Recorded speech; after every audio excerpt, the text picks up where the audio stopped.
Okay, here's something that I got about a month ago, but I've been waiting until now to open it up.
So these are old checks.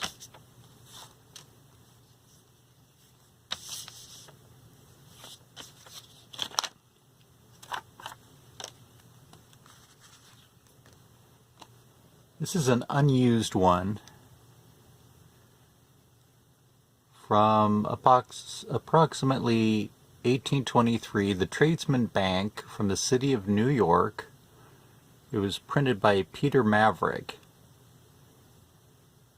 Now the interesting thing about the name Maverick, Maverick is used when referring to unbranded cattle because there was a cattle rustler or a cattle baron named Maverick who wouldn't put brands on his cattle, so they were called Mavericks. But it's known that they belonged to him, or perhaps he stole them from somebody.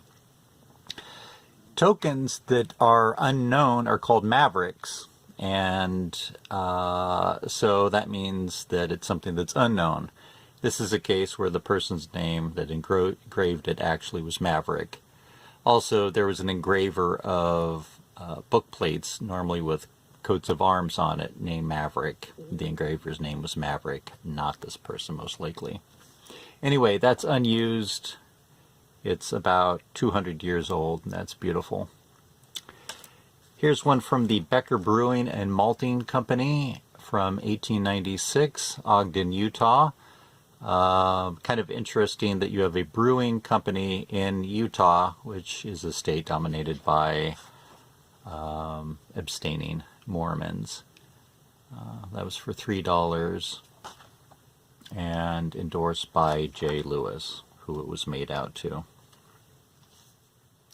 Now here's a beautiful one from the state of Illinois, the People's National Bank of Rock Island.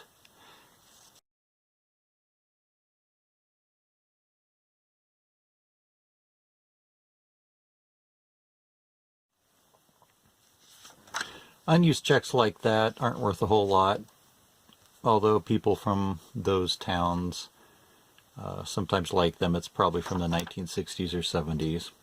Here's a 1931 from Sierra Madre Savings Bank from California. You would think that there's a lot of checks from California, but I've seen very few. Same thing with Virginia. Those are big states where the checks don't seem to come on the market much.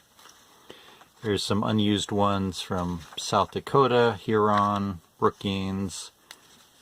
Here's kind of a beat up one where part of the name is missing, from Iowa, 1899.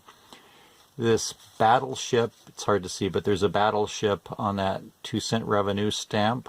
That was to pay for the Spanish-American War of 1898. Another South Dakota, Redfield, Bristol. There's another one of those Sierra Madre, California ones. Griffin, Georgia, 1901 Merchants and Planters Bank. $32. Rapid City, South Dakota. Lots of New York ones.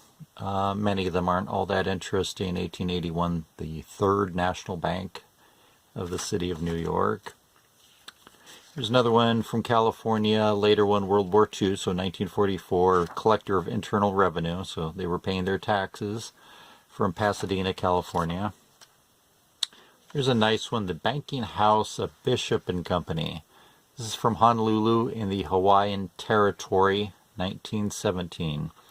You don't see Hawaiian ones very often, and a lot of collectors of Hawaiian material, so that'll go. Here's one from the Illinois Brewing Company of Socorro, New Mexico. Brewers and ice manufacturers, 1916. So that was right before Prohibition, a couple years before Prohibition. Here's one from Virginia. Again, I don't see many from Virginia, even though that's a large, populous state. Lexington, 1897.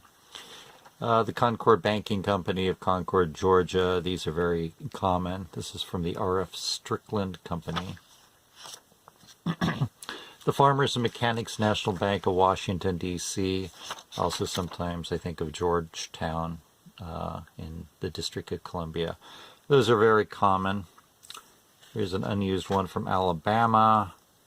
Matawan, New Jersey. Here's another one with a pre-printed 2-cent revenue stamp. H.C. Perrin, Swan Hill Pottery Company.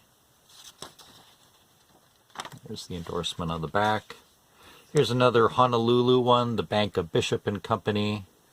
The Hawaiian Educational Club of Hawaii is the account holder. And it's been signed there and there. So that's a neat one from 1927.